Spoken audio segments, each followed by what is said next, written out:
Ladies and gentlemen, welcome to the 4th Joint Tactical Inspection and General Assembly of the Security Personnel from North Moore Region. Our troops has been preparing for this long-awaited event that happens once a year.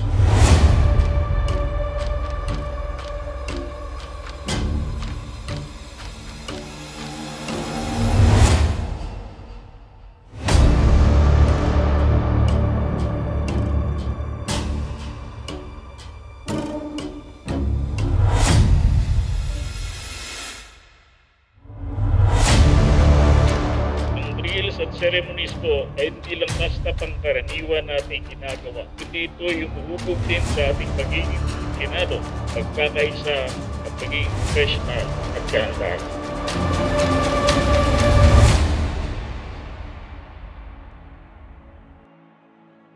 Maring iba sa atin, no? Siguro nagtataka pa rin kung ano ba talaga ang kahalagahan itong ginagawa natin.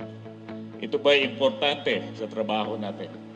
Yung mga drills and ceremonies natin ginagawa. Mga kasama, ang ganitong aktibidad ay napakalaga, lalong-lalo na sa ating mga frontliners. Hindi lang sa security, kundi sa lahat ng mga power services na kasamahan natin. Ito po ay para ipaunawa at maitanim sa isip natin ang disiplina, ang kahalagahan ng pagkakaisa at pagiging professional sa ating trabaho. Drills teach immediate response to commands, reinforcing the importance of following orders without hesitation. It translates into alertness and readiness in real-life security situation. Bawat isa sa atin, isang smile na mai-contribute natin araw-araw, no? Ang laking impact yan para sa success ng operation natin. Pagpasok mo pa lang sa mall, nakangiti na yung masasalubong mo, it connotes na safe ka sa lugar na to at very welcome ka. Kaya huwag niyo pong kakalimutan kahit puyat kayo, nagpe-prepare sa sarili niyo, don't forget to smile. Yung pag-smile, pag-welcome, napakalaking contribution yan. So tandaan natin, maliit na bagay, pero malaking impact sa success ng ating operation.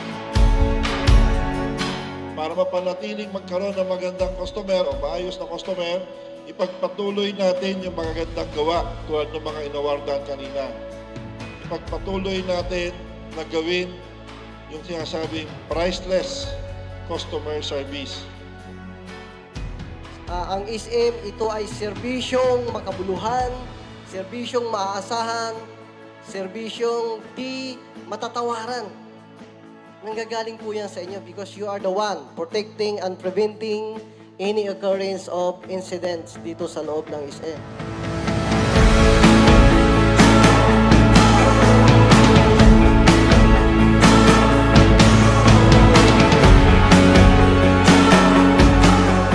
Thank you for your unwavering dedication and commitment. And let us continue to ensure safety and exceed service efficiency for the betterment of our mall and satisfaction for our customers.